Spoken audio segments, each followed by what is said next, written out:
dhaggeeffatama. Sagantaa har'aatiin daa'ima reefu baatii 9 irraa kaa'idhamte Caaltuu Taakkala mana murtiitti dhiyaattee jirti. Halkaniin isheen baattee toteessee nyaata hojjechaa fi jirtuuti. Isheen fuwanii anatti laataniitu haadharraa fuwanii deemani. Obboleettii Caaltuu Taakkalaati bal'inaan itti deebina. Aartist Haacaaluu Hundeessaa torban 3 irraa ture kaajjeefame. Waayillan isaa yaadannoo isaaf weellisaa jiru. Yoo Haacaaluu akkasitti boonyee jechaan ibsanne nu wajajinneetu illee kana uummataaf dhiyeessine jechuudha. Gabaasaalee kaanis harkaan qabaani bakka laatoo maatii haga xumura sagantaa keenyaatti nu waliin tura.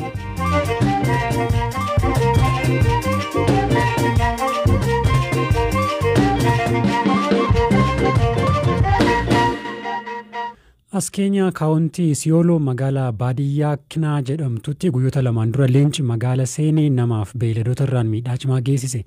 Leenci kun eegdotaan ajjeefamuun dura re'oota 20 ol baasuun manguddoo tokkorraa immoo miidhaa cimaa qaqqabsiiseera. Jiraataan naannichaa akka ta'an Abba Nuuraa Dheeraa bineensota waliin wal'aansoo keessa jirraa jedhu ka dubbise Eliyaas Mulugeetaati. Nu laftan keessa pakkii walti dhiyaan. Meeru National Parkiif bishaan adii geem risaaf hin nuteji. Ayyee. Bineensi harma keessaa nu gayyaa'u jiru. Bineensi kallee nu guddoo feenallee. Bineensi akka malee laftan keessa nu dhibuu jiru sadii. Baafalo waan umrii obbaasi. Gafarsa jechuudha. Arba waan dhaqanki nu dhowu. Nyeenci kun durii hin jira. Ka jiru durii guddoo namni sumbu. Sodaa qabdu jechuudha. Eda hin bullee nu warra horii qeencaa kaloonii kara'ee kagaalaa. Edi misima moonatii dur taa'aa bule. Guyyaa lamaan dura leenci dhufee loonii fi namallee nyaachuu dhaga'e. Dirseenee fula tokko re'ee ja nyaatee fula dhibiillee re'ee 16 obbaasee aduun nyaachuu jiru laftii bariitee aduun baate. Hojja arganiyyuu re'ee yoo obbaasee amma san deemuu jiraayyuu. Waan ati saa tokko kajiirama arganii marsan. So hojjetan ammallee jaarsi tokko bonayyaa alii qaampichaa jedhanii nyaate.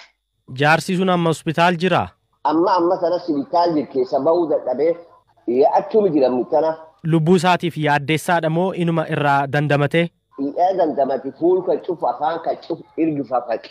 Leencum tokko duwwaatu re'oota sana obbaase? Yoo lafti tun cufis guyyaatee loon nyaata re'ee halkan nyaata namni cuftuu namni wareerkiin nu buusi. Leenci sana itti marsanii ajjeesan waan jedhus dhageenye. Kaam jaarsi nyaat kan karee 16 nyaatee jaarsallee uumishee ajjeesan. Ibiddatti dhukaasanii rasaasaan? Rasaasaan itti baasanii warri kee dabalatu keenya waan laayif saalee ajjeesiti.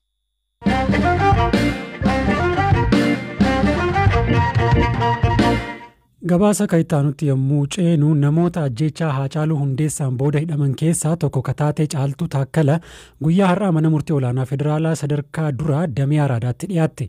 Du'a Haacaaluu walqabatee uummata kakaastee warri shanees waraana akka jalqaban ajaja laattee jedhee akka shakke poolisiin mana murtiitti himu abukaatoon ishee Dr. Tokkummaa Dhaabaa BBC'tti himaniiru. Du'a Haacaaluu waliinis walqabsiifnee waan qorannu qabna akka jedhe poolisiin guyyaa qorannoo dabalataa gaafatee manni murtii guyyaa 8 akka hayyame himaniiru. Hidhamuu Caaltuun booda mucaan ishee reefu baatii 9 haala keessa jirtu Waahilli koo Zalaalam Taaddasaa obboleettii Caaltuu Daannoo Taakkala dubbiseera. Haala itti qabamte ibsuudhaan eegalti.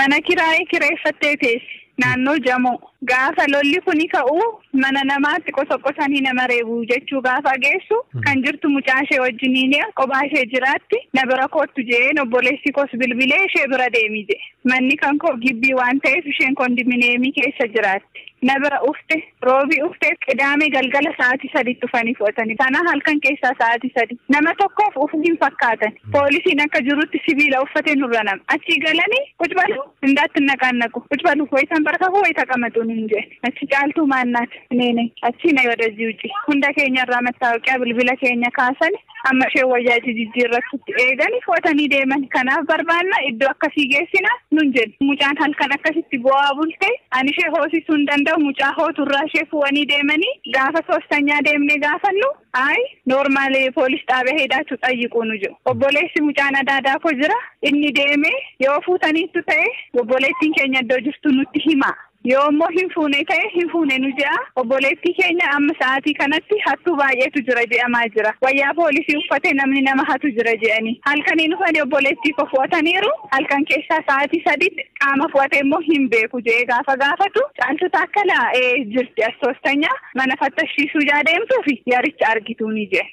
Achi ufanii mucaa qulfii na bira jira ture jamoo deemnee mana ishee fattashanii bilbila hin hojjanne lama fu'atanii isarraan kan hafe homayyuu hin argan ishee fu'anii deeman maalimmoo jedhamteennaan bokkara kaaste. Mucaan akkamitti jirti meemma mucaa xiqqoodha kan isheen qabdu? Mucaan hin boossi baay'ee gara hammaatti baay'een isheetiin nyaata isheellee hojjechuuf harka korraa bu'uu hin dandeessu baay'ee sodaatti halkaniin isheen baattee soteessee nyaata hojjechaa fi jirtuuti isheerraa fu'anii anatti laataniitu haadharraa fu'anii deeman mucaan hin naate anaan nagadhiisu hin dandeenye sillaa jechuudha. Amma akkamitti hoos isaanii jirta? Hin geessita moo akkam gochaa? Guyyaa al tokkoon ishee geessa ga'ani hanin jiraa'u garjii hanin ishee geessu soostanyaa piyaassaa. Tiraanispoortiin mucaan sa'aatii koronaan jiru kana kophaa taaksiitiin deemuu hin danda'u. Kontiraata kaffalee hin deemu. Ikonoomikaalis saayikoloojikaalis nuti mi'amnee jirra bakka. Qaama ilaallatu hundumaatti nuyi. Nu humna keenyaatiin ol ta'e. Namni biyyatti dhalateetti biyyatti guddatutti biyyatti jiraachuu hin dandeenyu taanaan haabaatu jennaanis karaa bahumsaa nutti cufu. Haa teessu jennaanis akkatti teessu abde haati koo mataa ishee dhukkubsatte ani mataa dhukkubsaa obboleessi koo akka kana biyyi nuufaa birmatu biyyi nuufaa ilaalu kana namni biyyi nuufaa faradu addunyaan nuufaa faraddu kana.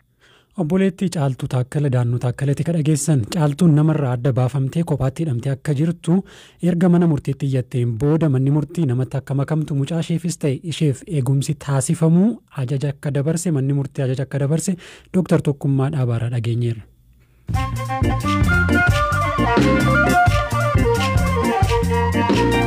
BBC Afaan Oromooti kan dhaggeeffataa jirtan amma immoo oduu gaggabaabseen isinitti hima. Itoophiyaatti sa'a 24 dabran keessa namoonni 304 koronaa vaayirasiin qabamuun lakkoofsi waliigalaa namoota qabamanii 10,511 gahe. Guyyaa kaleessaa sa'aatii 24 darbe keessatti namoonni 704 qabamuun lakkoofsa olaanaa ta'ee galmaa'eera.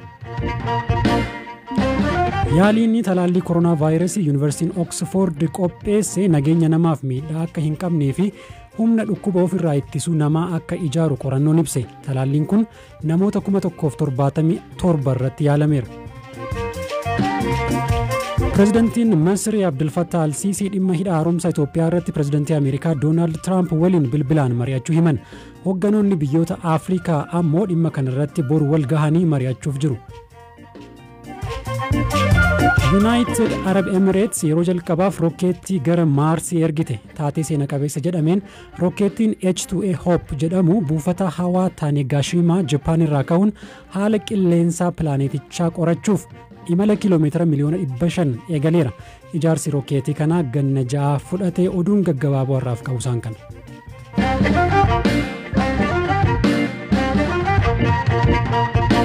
Odeessa nutti wayitan ce'u ammoo waldaan ogeessota seeraa idil-addunyaa Inistituutii Noobeelii Noorweejiyaaniif xalayaa barreesseen badhaasni Noobeelii nagaa ministeera muummee Abiyyi Ahmadiif bara darbe kenname akka haqamu gaafateera. Sababoota ministeera muummee Abiyyi badhaasicha akka injifatan godhan keessaa tokko biyya keessatti jalqabbiin diimokiraasii babal'isuu jedhu guutummaatti duubatti deebi'eera jedhan. Miseensa waldaa kanaa kataan ogeettiin seeraa Dooktar Qabbanii Wadaajoo Zalaalam Taaddasaatu dubbise. Nobel Awardin kuni gaafa kenname hojii hamma yeroo kanaatti hojjetame akka ka'umsa gaariitti ilaaluudhaan sanaaf galateeffame isa fuulduraaf immoo hojii banaa wanta kan akkatti fufsuu isamuuf ture. Amma garuu hudduubatti deebi'ee keessumaa immoo haala biyya keessatti demokrasii bal'isuu mirga dhala namaa eegsisuu keessumaa immoo Oromiyaa keessatti wanti mirgi dhalli namaa cabsamaa jiru Amnesty International wanta inni baasee jira institutionoota adda addaa wanti isaan baasan jira sun wanti inni argisiisu kaayyoon Nobel Prizein kun kennamee fi guutummaa guutuutti gara hudduubaatti deebi'ee akka jiruudhaan sanarra darbee guyyooliif torbanoolii muraasa kana keessatti immoo namootumti peaceful resistance keessatti illee biyya kana ceesisaa jiran gargaaraa jiran namoota akka Baqqalaa Garbaa, Jawaar Mohammed fi warri kaan political leaders warri kaanii akka hidhamaa jiran gaazexeessitoota hidhamaa jiran kun guutummaa guutuutti mirga dhala namaa cabaa jira biyya sana keessatti. Kanaaf Nobel Prizein kenname kuni kaayyoo isaa guutaa hin jiru. Kanarra darbee Eertiraa wajjin walitti dhufeenyi jiru wanti qulqulluu ta'een jiru. Kanarraa kaaneetu xalayaan sun barreeffame. Koreen badhaasa Noobelii kana kennu badhaasa kana kanaan dura seenaa keessatti akka nama kamirraayyuu deebisee fuudhee hin beekne ibsee ture. Akka harkaa fuudhan amantaa qabdu moo dhiibbaa mageessisuudhaatiif kana xalayaa kana barreessuuf yaaddan? Akkuma ati jetteeyyuu badhaasii takkaa kenname hin fuudhamu. Seeruma isaanii Nobel Foundation jedhamu wanta hojjetamaa tureefitu badhaasa kana laanna malee sana booddee wanta raawwatuu fi akka ittiin gaafatamne kaa'aniiru. Achuma irratti garuu wanti isaan kaa'anii jiran maalidha? Sana jechuun garuu sana booddee balleessaa namni badhaasa sana fudhate tokko balleessaa inni raawwatu dhimma hin qabnu jechuu miti. Xiyyeeffannaadhaan hin hordofna al tokko tokkos immoo yaaddoo guddaadhaan wanta sana attentionii itti kennina wanta jedhu weebsaayitii isaaniirraa eenyuyyuu ilaaluu hin danda'a kaa'aniiruun.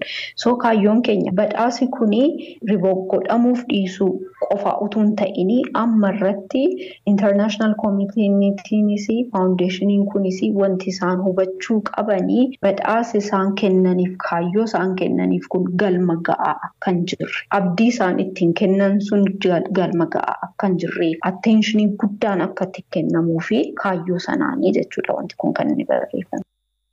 Safuu yaadattee waaqota jaalatta irratti nu jeeftee dhaabbiin walta.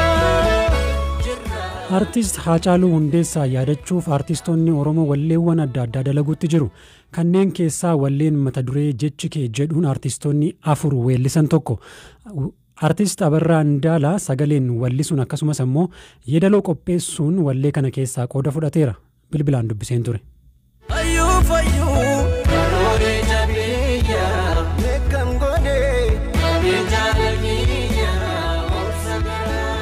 Sirba kana kan barreesse artist Kabbadaa Irbuushee jedhama.